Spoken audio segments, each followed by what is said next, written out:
નમસ્કાર.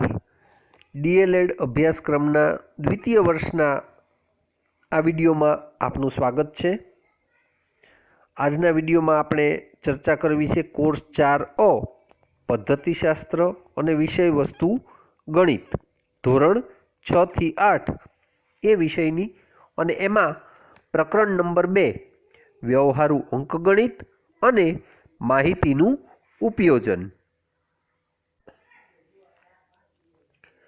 તાલીમાર્થી બહેનો, આજે આ વિડીયોમાં આપણે વાત કરવી છે મુદ્દા નંબર 2.9 બહુલક.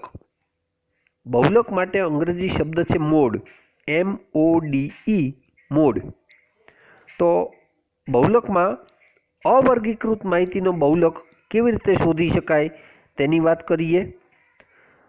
સૌથી પહેલાં તો પ્રાપ્તાંકોની જે શ્રેણી આપેલી હોય છે તેમાં જે પ્રાપ્તાંક સૌથી વધુ વખત આવતો હોય તેને બહુલક કહેવાય. તેને આપણે કાચો અથવા રફ બહુલક પણ કહીએ છીએ. ચાલો એક ઉદાહરણ ઉપરથી આ માહિતી મેળવીએ.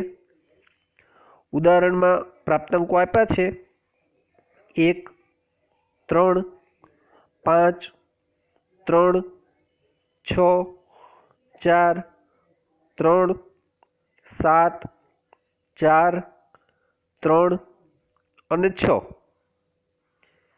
હવે આમાં આપણે કાચો બહુલક શોધવાનો છે.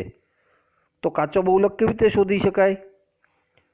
તો કે જે પ્રાપ્તાંક સૌથી વધુ વખત આવતો હોય તેને આપણે કાચો બહુલક કહીએ. આ એનો જવાબ શોધવાની આપણે પ્રોસેસ શરૂ કરીએ છીએ. તો જવાબમાં શું હોઈ શકે કે કયો પ્રાપ્તાંક સૌથી વધુ વખત આવે છે? તો કે અહીંયા પ્રાપ્તાંક 3 એ સૌથી વધુ વખત છે એ આવે છે. કેટલી વખત આવે છે? 4 વખત આવે છે. તમે ગણતરી કરી જુઓ એટલે તમને પણ ખ્યાલ આવશે કે પ્રાપ્તાંક 3 એ સૌથી વધુ વખત એટલે કે 4 વખત આવે છે. તેથી આપણી માહિતી પ્રમાણે કાચો બહુલક બરાબર 3. કાચો બહુલક બરાબર 3.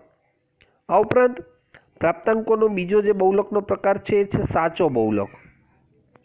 તો સાચો બહુલક શોધવા માટે મધ્યક અને મધ્યસ્થના માપોનો આપણે ઉપયોગ કરવામાં આવે છે. અને એને માટેનું સૂત્ર છે, મધ્યક અને મધ્યસ્થ ઉપરથી બહુલક શોધવો હોય તો એને માટેનું જે સૂત્ર છે એ આ પ્રમાણે છે.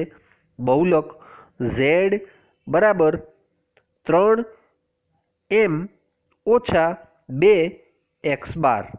m એટલે મધ્યસ્થ અને x બાર એટલે મધ્યક. તો આ રીતે બહુલક વિશેની માહિતી એ આપણે મેળવી શકીએ.